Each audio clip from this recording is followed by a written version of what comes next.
नमस्कार मित्रांनो, या ऑटो स्पेअर अप चॅनलवरती आपल्या सगळ्यांचं स्वागत आहे. आजचा टॉपिक असा आहे की स्पेअर पार्ट दुकानात कोणते पार्ट कायम चालतात. म्हणजे आजचा व्हिडिओ स्पेअर पार्ट शॉप सुरू करणाऱ्या प्रत्येक त्या माणसासाठी आहे जो स्पेअर पार्ट मध्ये आपला बिझनेस सुरू करू शकतो. अनेक जण दुकान टाकतात पण कोणता माल ठेवायचा हे त्यांना माहीतच नसतं. काही जण काय करतात माहिती काय, स्वस्त इन्व्हेस्टमेंट करून स्लो माल भरतात आणि सेल होत नाही. काही जण आहे ना, कमी माल ठेवून रोजचा चांगला बिझनेस करतात. तर हे कसं करतात, ह्याचं कारण काय असतं, तर फास्ट मुव्हिंग स्पेअर पार्ट्सची योग्य निवड. स्पेअर पार्ट बिझनेस मध्ये आहे ना, मोठा प्रॉफिट हेवी मालात नसतो, तर तो रोज विकणाऱ्या छोट्या पार्ट मध्ये असतो. तुम्हाला जर दुकान चालू ठेवायचं असेल तर फास्ट मुव्हिंग आयटम्स जास्त ठेवले पाहिजेत. उदाहरणार्थ म्हणूया आपण, क्लच प्लेट आहे, क्लच हब आहे, चेन पॉकेट आहे, ब्रेक शू आहेत, ब्रेक पॅड आहेत, ॲक्सिलेटर वायर म्हणजे सगळ्या केबल्स आले त्याच्यामध्ये, हॉर्न आहे, मिरर आहेत, इंडिकेटर आहेत, प्लग आहेत. ह्या अशा गोष्टी आहेत ना, ह्या सगळ्या फास्ट मुव्हिंग आयटम मध्ये गणल्या जातात. तर असे खूप सारे फास्ट मुव्हिंग आयटम आहेत, ते प्रत्येक सर्व्हिसिंगला बदलाव्याच लागतात. आणि हे जे असे स्पेअर पार्ट्स आहेत ना, हे जवळपास प्रत्येक शॉपमध्ये सतत चालतात. हे पार्ट स्टॉक मध्ये असतील तर कस्टमर रिकामा कधी जात नाही. नवीन शॉप सुरू करताना लोकांची मोठी चूक काय होते, तर ते दुसऱ्याचं दुकान पाहून माल भरायला जातात, पण आपल्या एरियामध्ये काय चालतं हे पाहत नाहीत. मार्केट अजिबात समजून घेत नाहीत.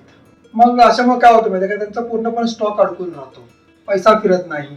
त्यामुळे सुरुवातीला कमी पण चालणारा माल ठेवणं जास्त फायदेशीर आहे. त्यामुळे आहे ना, सुरुवातीला कमी माल असला तरी चालेल, पण तो फास्ट मुव्हिंग आयटम पाहिजे, जास्त चालणारा माल पाहिजे. हे आपल्यासाठी फायदेशीर असतं. दुसरी महत्वाची गोष्ट म्हणजे कंपनी सिलेक्शन.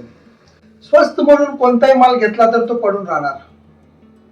जे ब्रँड मार्केटमध्ये चालतात तेच ठेवले ना, तर तुमचा सेल आपोआप वाढतो. तर स्पेअर पार्ट बिझनेस मध्ये नाव आणि क्वालिटी खूप महत्वाची असते, ते तुम्ही एक लक्षात घ्या. आता तिसरी गोष्ट म्हणजे गॅरेज रिलेशन. ज्यांचं शॉप आहे ते मेकॅनिक आणि गॅरेज सोबत तुमचं रिलेशन एकदम स्ट्रॉंग पाहिजे. ते तुम्ही कधीच बिघडवायचे नाहीत. असं केल्याने तुमचं शॉप मधला सेल्स आहे ना, कधी कमी होत नाही, कधी तुमचं बंद पडणार नाही. गॅरेजला जे पार्ट लागतात ते जर तुमच्याकडे रेडी असतील तर कॉम्पिटिशन काही असलं ना, ते तुमच्या दुकानाला काही फरक पडत नाही. तुमचं दुकान चालणार म्हणजे चालणारच. आता चौथी गोष्ट कशी असते, प्लॅनिंग.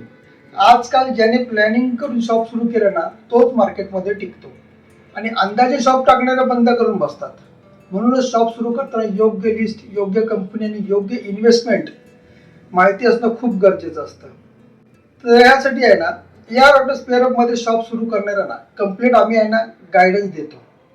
कोणता माल तुम्ही ठेवायचा आहे, किती ठेवायचा आहे, तुम्हाला कुठून परचेस करायचा आहे आणि शॉप कसं चालवायचं आहे, ह्याचं स्टेप बाय स्टेप सगळं तुम्हाला मार्गदर्शन सांगितलं जातं.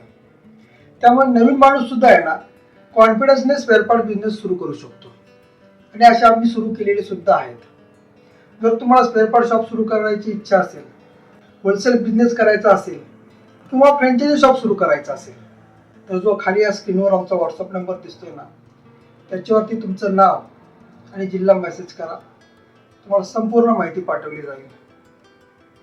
आणि हा जर तुम्हाला व्हिडिओ आवडला तर लाईक करा. आणि ज्या मित्राला कोणाला स्पेअर पार्टच्या शॉपमध्ये इंटरेस्ट असेल त्याला शेअर करा आणि सबस्क्राईब करायला विसरू नका. पुन्हा भेटू पुढच्या व्हिडिओमध्ये. तोपर्यंत धन्यवाद.